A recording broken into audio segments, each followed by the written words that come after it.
ꯃꯇꯝꯒꯤ ꯃꯅꯤꯄꯨꯔꯤ ꯋꯥꯔꯤ ꯆꯦꯅꯦꯜ ꯑꯁꯤꯕꯨ ꯇꯥꯕꯤꯔꯤꯕ ꯈ꯭ꯋꯥꯏ ꯄꯨꯝꯅꯃꯛꯄꯨ ꯇꯔꯥꯝꯅ ꯑꯣꯛꯆꯔꯤ꯫ ꯉꯁꯤ ꯑꯃꯨꯛ ꯂꯧꯕꯤꯔꯁꯤ ꯑꯣꯖꯥ ꯁꯛꯍꯦꯟꯕ ꯁꯥꯇ꯭ꯔꯤ ꯅꯨꯡꯁꯤꯕꯤ꯫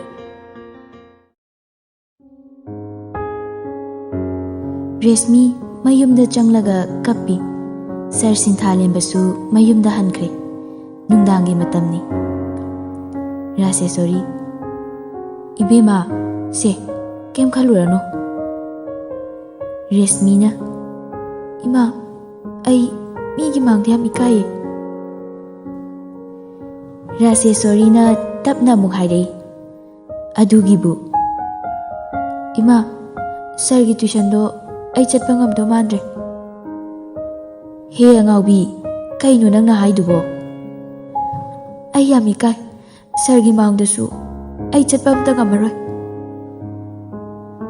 ꯃꯆꯥꯒꯤ ꯋꯥꯗꯨꯗ ꯃꯃꯥꯅ ꯑꯃꯨꯛ ꯆꯩꯕꯣꯏ ꯀꯔꯤꯑꯣꯏ ꯍꯥꯏꯔꯛꯏ: ꯍꯩ, ꯀꯥꯟꯅꯗꯦ, ꯋꯥꯊꯤ ꯇꯧꯅꯨ꯫ ꯑꯦꯛꯖꯥꯝ ꯍꯌꯦꯡ ꯍꯪꯆꯤꯠꯇ ꯉꯥꯏꯔꯀꯥꯟꯁꯤꯗꯀꯣ ꯋꯥꯊꯤ ꯇꯧꯅꯨ ꯍꯥꯏꯁꯤꯅꯤ꯫ ꯏꯃꯥ!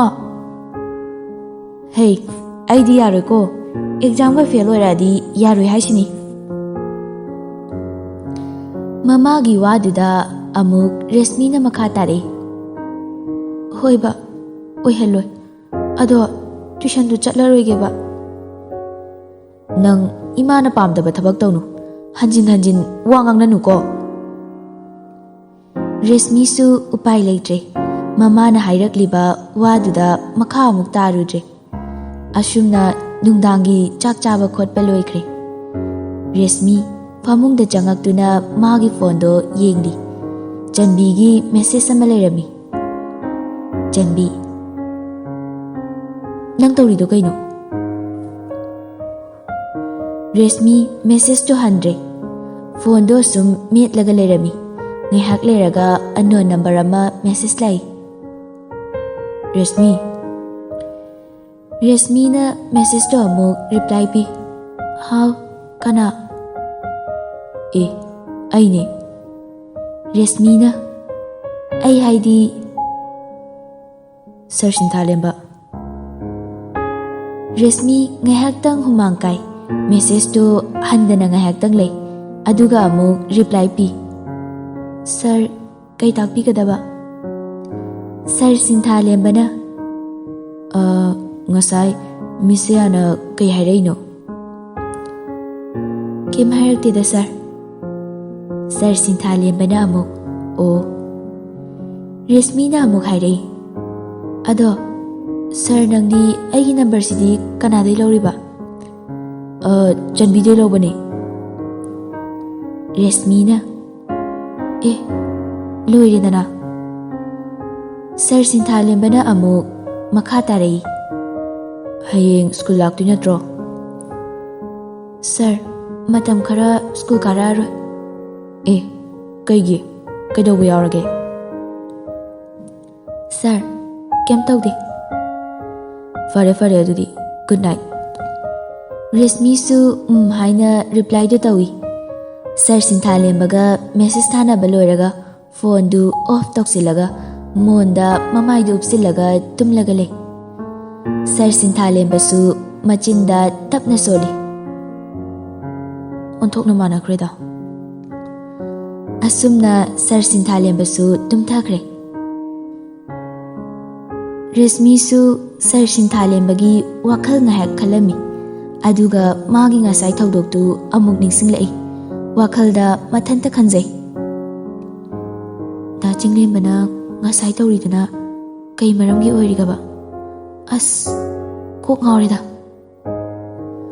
ꯋꯥꯈꯜ ꯈꯜꯂꯤꯉꯩ ꯃꯔꯛꯇꯨꯗ ꯐꯣꯟꯗꯨꯗ ꯁꯦꯚ ꯇꯧꯗꯕ ꯅꯝꯕꯔ ꯑꯃꯗꯒꯤ ꯃꯦꯁꯦꯖ ꯂꯥꯛꯏ: ꯇꯨꯝꯂꯕꯣ? ꯔꯦꯁꯃꯤ ꯔꯤꯄ꯭ꯂꯥꯏ ꯇꯧꯗꯅ ꯋꯥꯈꯜ ꯉꯥꯏꯍꯥꯛ ꯈꯜꯂꯤ꯫ ꯁꯤꯒꯤ ꯅꯝꯕꯔꯁꯤꯕꯨ ꯀꯅꯥ ꯑꯣꯏꯖꯥꯠꯅꯣ? ꯁꯤꯕꯨ ꯗꯥ ꯆꯤꯡꯂꯦꯝꯕ ꯑꯣꯏꯔꯤꯖꯥꯠꯂꯥ? ꯔꯦꯁꯃꯤ ꯃꯦꯁꯦꯖꯇꯨ ꯔꯤꯄ꯭ꯂꯥꯏ ꯑꯃꯨꯛ ꯄꯤ: ꯇꯨꯝꯗꯧꯔꯦ꯫ ꯔꯦꯁꯃꯤꯅ ꯔꯤꯄ꯭ꯂꯥꯏ ꯇꯧꯕꯒ ꯁꯦꯚ ꯇꯧꯗꯕ ꯅꯝꯕꯔꯗꯣ ꯑꯗꯨꯝ ꯔꯤꯄ꯭ꯂꯥꯏ ꯍꯜꯂꯛꯏ: ꯁ꯭ꯀꯨꯜ ꯀꯃꯥꯏ ꯇꯧꯒꯦ? ꯑꯗꯨꯝ ꯅꯨꯡꯉꯥꯏ꯫ ꯐꯩ ꯐꯩ꯫ ꯔꯦꯁꯃꯤꯅ ꯑꯃꯨꯛ: ꯗꯥ ꯆꯤꯡꯂꯦꯝꯕ, unknown number du minute 3 leiraga message alai.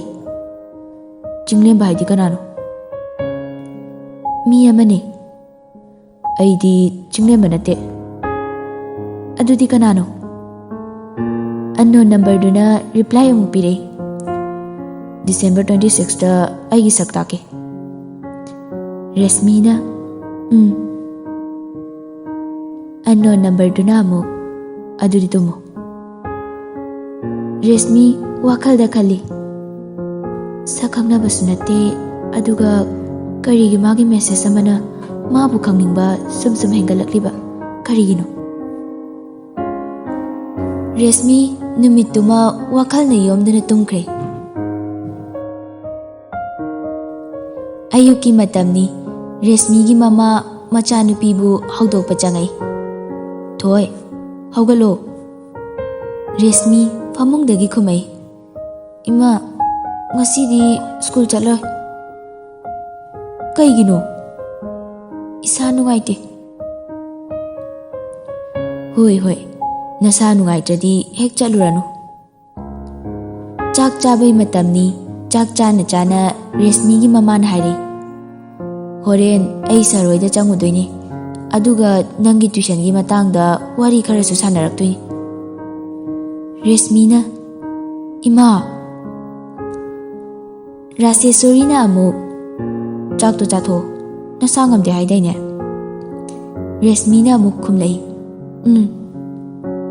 Horen yumdai mapan thoklamnuko phajana leiramu. Hoi ma Rasesori su office chatkre. Resmi su yumda tawfam khangdabagi mathak lomda kakhalai. Aduga lambi da chatpa mi khara sum yengduna lay. Laptakna Chinglemba Resmi bu yengduna layrami. Resmi Chinglemba lepaga layramba duda ngai. Chinglemba su Resmi da haifet yenglaga makhada kumo haina khutna khalai. Resmi makhada tafing kumlai. Resmi Chinglemba gi manak yobaga. Da Chinglemba nangdi kamaina?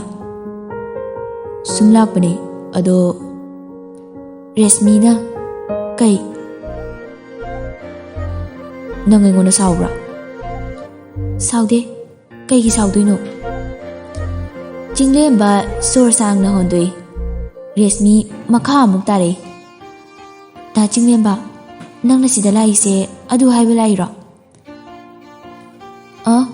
Nate sumlakpane nang ubaduda sum kaurakpa. Adudi da Chinglemba ay amuk changlage. Ha hoi changu. Resmi changlage na mamai lesilakpada Sir Sinthalembadu magi gari da fattong khalaga chatki. Resmi masadu tawfam amata khangde. Resmi imungda hatu changlakle. Aduga magi famungda laiba phone du yenglui. Sir Sinthalembagi message ahum leiramli. Ahanba message ta Resmi ani suba message tu amuk yengi. Nang kaida lege? Ahum suba message tu amuk pai. Ai noige mapal da leye nang tholakera. Resmi message to pabaloy baga nang haure matagum prap reply pi. Sir ai sargi message uhodre. Sir Sinthalemba message alaktre. Matam sum hokibana nungdang takre. Hojik fau Sir Sinthalembagi message lakti. Resmi phone du yengduna adum lei. Tanjaduda mama na changlai. Thoi chak charasi lao. Ngasai dai nangi kadagi sungen hendorakte. Ima ai chak chaningba kaya faude. Aduga isasisu khara nungaite. Adugi kumlaktabane. Nasa nungaite hairadi ngasai na kok haibe adro. Lao chakhana khara charu lao. Aduga guli janaba. Resmi na taplapna khumai. Ima ai kona tapna charage. Rasesori na amuk ima ichada laiba imungsida chak chaba phau manadradi kamaina tawduiba. ꯔꯦꯁꯃꯤꯅ ꯑꯃꯨꯛ ꯈꯨꯝꯂꯛꯏ, ꯏꯃꯥ, ꯐꯔꯦꯁꯦ, ꯈꯔ ꯆꯥꯔꯒꯦ. ꯑꯁꯨꯝꯅ ꯃꯃꯥ ꯃꯆꯥ ꯆꯥꯛ ꯆꯥꯃꯤꯟꯅꯔꯤ. ꯆꯥꯛ ꯆꯥꯕ ꯂꯣꯏꯔꯗꯨꯅ ꯊꯕꯛ ꯏꯪꯈꯥꯡ ꯈꯔ ꯂꯣꯏꯁꯤꯜꯂꯝꯂꯒ ꯔꯦꯁꯃꯤ ꯃꯥꯒꯤ ꯀꯥꯗ ꯆꯪꯂꯛꯏ. ꯀꯥ ꯌꯧꯕꯒ ꯐꯣꯟ ꯍꯥꯟꯅ ꯐꯥꯛꯏ. ꯎꯆꯤꯟꯅꯥꯆꯤꯟꯅ ꯃꯦꯁꯦꯖ ꯑꯃ ꯂꯥꯛꯑꯝꯃꯤ. ꯔꯦꯁꯃꯤ ꯍꯔꯥꯎ ꯍꯔꯥꯎ ꯌꯦꯡꯂꯨꯏ ꯃꯦꯁꯦꯖꯇꯨ. ꯑꯗꯨꯕꯨ ꯃꯦꯁꯦꯖꯇꯨ ꯎꯔꯒ ꯍꯔꯥꯎꯔꯝꯕ ꯁꯛꯇꯝꯗꯨ ꯑꯃꯨꯛ ꯃꯥꯏꯊꯣꯡ ꯃꯛꯁꯤꯟꯈꯤ. ꯁꯛꯈꯪꯗꯕ ꯅꯝꯕꯔ ꯑꯃꯒꯤ ꯃꯦꯁꯦꯖ ꯑꯣꯏꯔꯝꯃꯤ. ꯆꯥꯛ ꯆꯥꯔꯕ? ꯔꯦꯁꯃꯤ ꯃꯦꯁꯦꯖꯇꯨ ꯍꯟꯗ꯭ꯔꯦ. ꯇꯁꯦꯡꯅ ꯔꯦꯁꯃꯤ ꯇꯧꯐꯝ ꯑꯃꯠꯇ ꯈꯪꯗ꯭ꯔꯦ. ꯃꯁꯥꯗꯨ ꯏꯅꯨꯡ ꯅꯨꯡꯉꯥꯏꯇꯅ ꯑꯗꯨꯝ ꯂꯩ. ꯐꯃꯨꯡ ꯀꯥꯈꯠꯂꯒ ꯐꯩꯖꯨꯞ ꯆꯤꯡꯈꯠꯂꯒ ꯂꯩ. ꯑꯃꯨꯛ ꯏꯌꯔꯄꯤꯁꯇꯨ ꯃꯅꯥꯀꯣꯡꯗ ꯊꯤꯟꯖꯤꯜꯂꯒ ꯏꯁꯩ ꯐꯨꯜꯗ ꯂꯩꯈꯠꯂꯒ ꯇꯥꯔꯒ ꯂꯩ. ꯑꯗꯨ ꯐꯥꯎꯕ ꯃꯁꯥꯗꯨ ꯇꯧꯐꯝ ꯑꯃꯠꯇ ꯈꯪꯗꯦ. ꯈꯪꯍꯧꯗꯅ ꯃꯦꯁꯦꯖ ꯑꯃ ꯂꯥꯛꯏ. ꯔꯦꯁꯃꯤ ꯈꯪꯉꯤ. ꯏꯌꯔꯄꯤꯁ ꯍꯥꯞꯄꯅꯤꯅ ꯐꯣꯟꯗꯨ ꯍꯥꯡꯂꯒ ꯌꯦꯡꯂꯨꯏ. ꯍꯟꯗꯛꯇꯤ ꯁꯔ ꯁꯤꯟꯊꯥꯂꯦꯝꯕꯒꯤ ꯑꯣꯏꯔꯝꯃꯤ. ꯔꯦꯁꯃꯤ ꯍꯔꯥꯎꯅ ꯃꯦꯁꯦꯖꯇꯨ ꯄꯥꯔꯨꯏ. ꯍꯦꯛ ꯌꯦꯡꯂꯨꯕꯗ, ꯑꯩꯅ ꯑꯁꯨꯌꯥꯝ ꯋꯥꯅ ꯉꯥꯏꯔꯤꯕ ꯃꯦꯁꯦꯖꯁꯦ, ꯑꯁꯤ ꯍꯥꯏꯔꯒ ꯃꯦꯁꯦꯖꯇꯨ ꯌꯦꯡꯉꯤ. ꯁꯔ ꯁꯤꯟꯊꯥꯂꯦꯝꯕꯅ, it's okay. Reshmi message reply ꯍꯜꯂꯤ. ꯁꯔ, ꯆꯥꯛ ꯆꯥꯔꯕ? ꯁꯔ ꯁꯤꯟꯊꯥꯂꯦꯝꯕ, ꯅꯪꯗꯤ? ꯑꯩꯁꯨ ꯆꯥꯔꯦ. ꯁꯔꯗꯤ ꯀꯩ ꯃꯊꯦꯜ ꯆꯥꯔꯒꯦ? ꯈꯪꯗꯦ.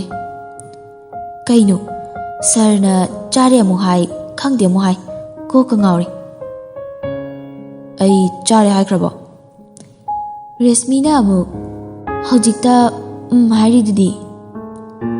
ꯁꯔ ꯁꯤꯟꯊꯥꯂꯦꯝꯕ ꯀꯣꯜ ꯑꯣꯏꯅ ꯇꯧꯔꯛꯏ. ꯔꯦꯁꯃꯤ ꯄꯥꯈꯠꯄꯣꯏ ꯀꯩꯕꯣꯏ ꯄꯥꯏꯗꯦ.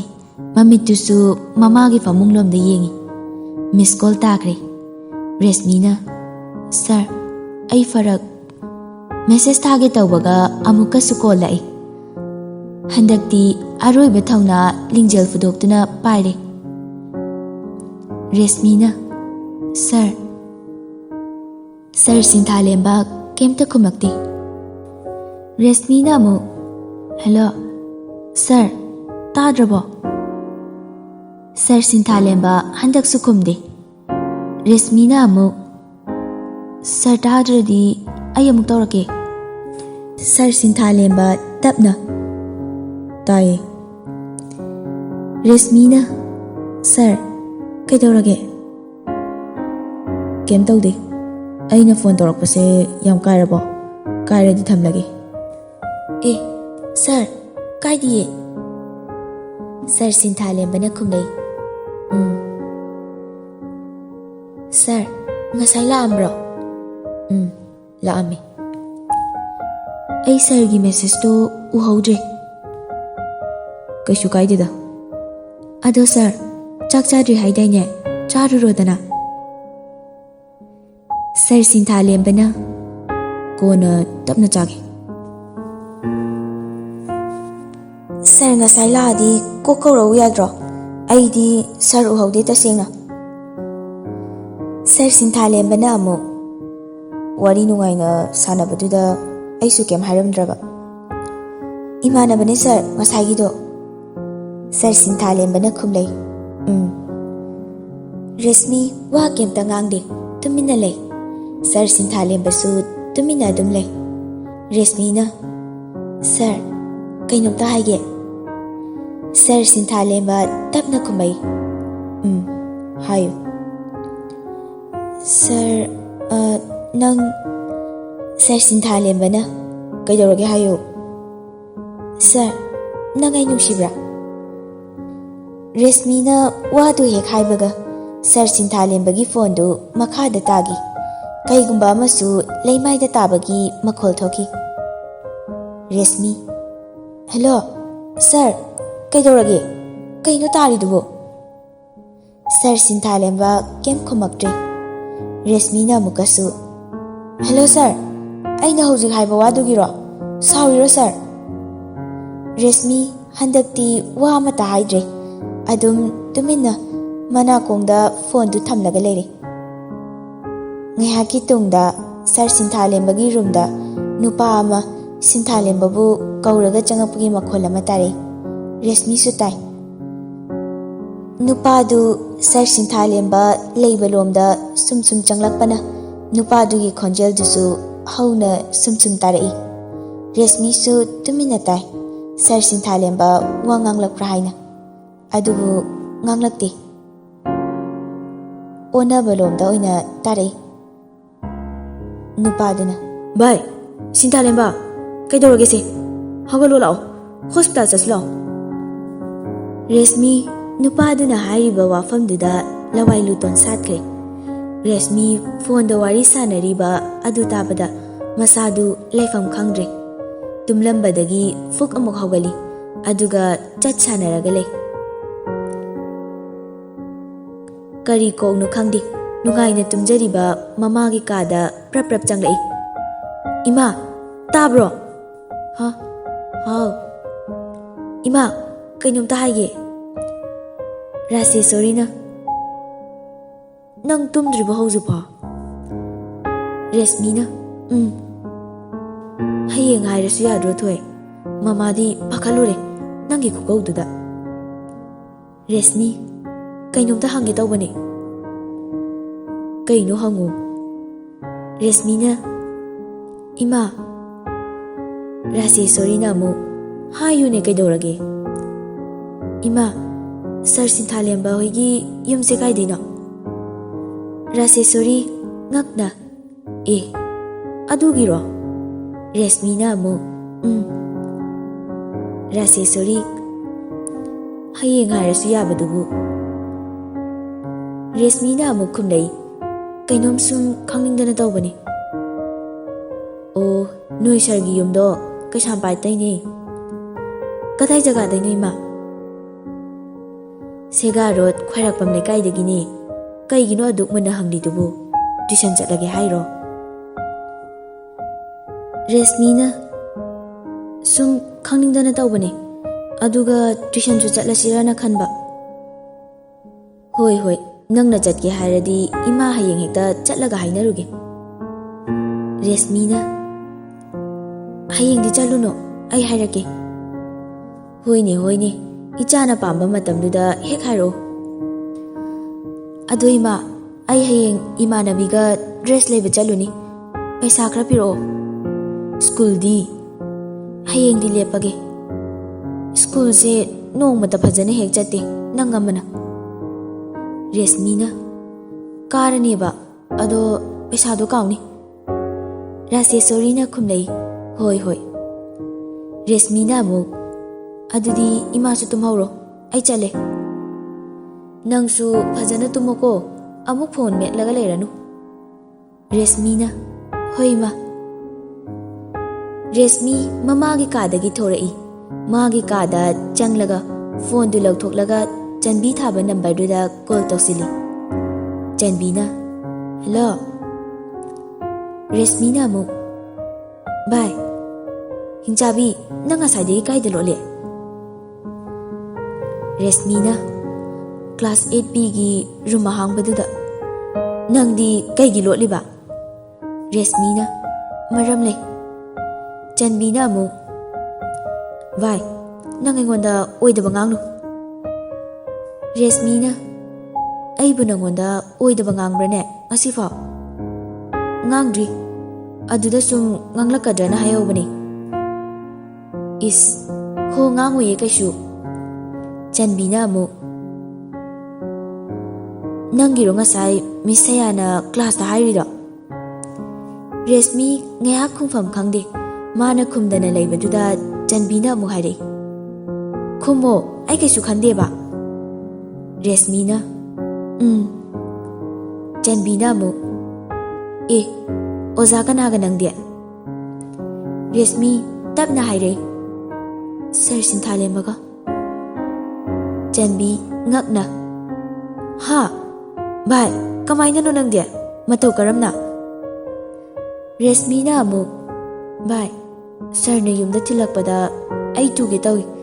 Aduda sir na ay khut pairaga tudanaba na tawbada thokiba thawdokni. Janbi na amuk sat haire. Ay su khalleba Miss Sayado Sir Sinthalembada ngawba maleba.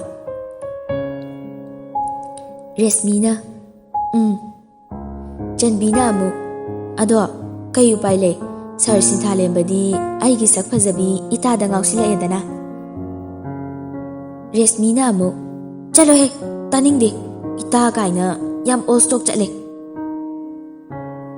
Ado atopa wari di kai lege haurani nangi amuk aingondabu ikairaba matau mandana yam tawrami tase ita do kawrakano haibani ko hoi hoi kawjararoi. Resmina kainomta haigi tawbase loina kawhandore nangi khadangda hairo kaidorage hayengse kai hayengse Sir Sinthalemba manaw fawda chatluse. Chanbina aya yam ngammi sinupise kaidoba chatoiba. Resmina mu nangna marol ama. Chanbina mu yam lemba saramlaga nangni hene henjile aidi haibani Sir Sinthalembagi miteng na yengdo yadena. Resmina mu ibema ket wakhaldu phabiranu. Chanbina hoi ado kaidoba chatoinoba. Resmina mu Sir Sinthalembada hakchangamda male adugi chanaba kaino khara leiraga thiluse. Nangdi kamaina manai khangliba ngasai school da leibada kem tawkhidena. Resmina mukhum lai phone da paw faunabane. Chanbina mu hari yam ngamme Sir Sinthalembado oza da faw number pidi haibani aduga nangdi kamaina leiramiba. Resmina mu bai yare nang wa makha yam sangde nangna pirami natro ai number do aduga khangdabaga sai ai phone thame hayeng school chalanu ai loba laage ko pung 8 swaida. Good night. Si hairaga phone fatka thali. Resmi famung de hiblaga lei wakhal khanba yaba khalaga oza sakhen ba haiba number duda call fat toksili. Nupa amna hello Resmina sir nati mai mama na bane sir famung de hibli. Resmina mu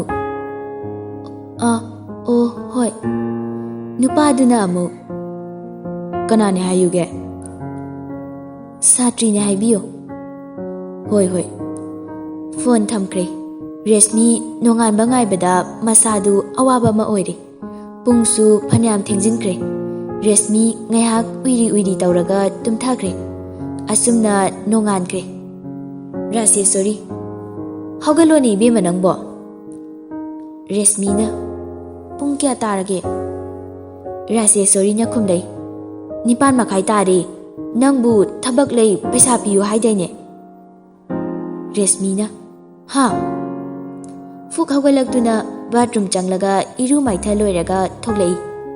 Ima tabro kaidorage chak to halaga charage paisa do piro.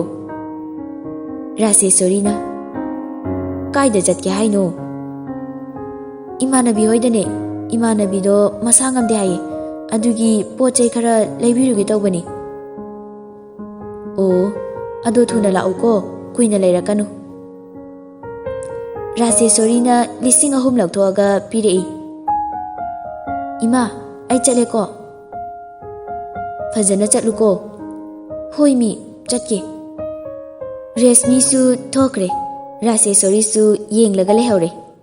Gate hek yawbaga amuk prapra mayumda chenjilai. Rasesorina hey kai amuk tawrage gari sodi gari puge hairo. Ima lathok pirugige leiramuko. Mama na mainungda prapra changkraga amuk so pairaga thoklei. Rasesorina se fajana tapna thauko. Resmina mukhum lei hoima. Resmi su gari do thaudoga thokre. ꯔꯥꯁꯦꯁꯣꯔꯤꯅ ꯏꯆꯦ ꯃꯅꯝ ꯅꯝꯕꯤꯕ ꯀꯥꯎꯔꯦꯅꯦ꯫ ꯔꯦꯁꯃꯤ ꯂꯝꯕꯤꯗ phone ꯂꯧꯊꯣꯛꯇꯨꯅ ꯆꯟꯕꯤꯗ call ꯇꯧꯏ꯫ ꯆꯟꯕꯤꯅ hello. Rashmi ꯂꯣꯏꯁꯤꯟꯗ꯭ꯔꯤꯕꯣ? ꯉꯁꯥꯏꯅ ꯂꯣꯏꯔꯦ, ꯅꯪ ꯂꯥꯛꯃꯟꯗ꯭ꯔꯦꯅ ꯑꯃꯨꯛ ꯍꯣꯡꯗꯣꯛꯀꯦ ꯇꯧꯔꯤ꯫ ꯔꯦꯁꯃꯤꯅ ꯑꯃꯨꯛ ꯒꯦꯠ ꯃꯌꯥꯗ ꯂꯩꯔꯝꯃꯣ, ꯑꯩ ꯌꯧꯔꯛꯇꯧꯔꯦ꯫ ꯆꯟꯕꯤꯅ ꯑꯃꯨꯛ ꯈꯨꯝꯂꯩ ꯍꯣꯏ ꯍꯣꯏ꯫ ꯔꯦꯁꯃꯤ ꯐꯣꯟ ꯊꯝꯃꯒ ꯆꯟꯕꯤ ꯍꯣꯏ ꯇꯝꯅ ꯊꯧꯔꯛꯏ꯫ ꯆꯟꯕꯤ ꯍꯣꯏꯒꯤ ꯒꯦꯠ ꯍꯦꯛ ꯌꯧꯕꯒ ꯍꯣꯔꯟ ꯈꯣꯡꯏ꯫ ꯆꯟꯕꯤꯁꯨ ꯍꯣꯔꯟ ꯃꯈꯣꯟ ꯇꯥꯕꯗ ꯊꯧꯔꯛꯏ꯫ ꯔꯦꯁꯃꯤꯅ ꯂꯥꯛꯑꯣ ꯊꯦꯡꯈ꯭ꯔꯅꯤ꯫ ꯆꯟꯕꯤꯅ ꯑꯃꯨꯛ ꯁ꯭ꯀꯨꯜ ꯆꯠꯂꯝꯃꯣꯏꯗ꯭ꯔꯣ ꯁꯥꯔꯗꯨꯕꯨ? ꯆꯠꯂꯝꯗꯣꯏ ꯃꯥꯟꯗꯦ꯫ ꯅꯪꯕꯨ ꯌꯨꯝ ꯈꯪꯂꯕꯣ? ꯔꯦꯁꯃꯤꯅ ꯖꯒꯥꯗꯤ ꯈꯪꯉꯦ, ꯆꯞ ꯆꯥꯕꯤꯗꯤ ꯈꯪꯗꯦ꯫ ꯆꯟꯕꯤꯅ ꯑꯃꯨꯛ ꯈꯨꯝꯂꯩ ꯂꯨꯗꯧꯔꯤꯅꯦ ꯑꯗꯨꯗꯤ꯫ ꯔꯦꯁꯃꯤꯅ ꯉꯥꯡꯂꯒ ꯂꯩꯔꯅꯣ, ꯐꯠ ꯀꯥꯈꯠꯂꯛꯑꯣ꯫ ꯔꯦꯁꯃꯤ ꯆꯟꯕꯤ ꯋꯥꯔꯤ ꯁꯥꯟꯅ ꯁꯥꯟꯅꯅ ꯀꯩꯁꯥꯝꯄꯥꯠ ꯂꯝꯕꯤꯂꯣꯝꯗ ꯂꯥꯛꯏ꯫ ꯔꯦꯁꯃꯤꯅ ꯚꯥꯏ ꯑꯁꯤꯗꯒꯤ ꯆꯥꯅꯕ ꯈꯔ ꯂꯩꯔꯛꯑꯣ꯫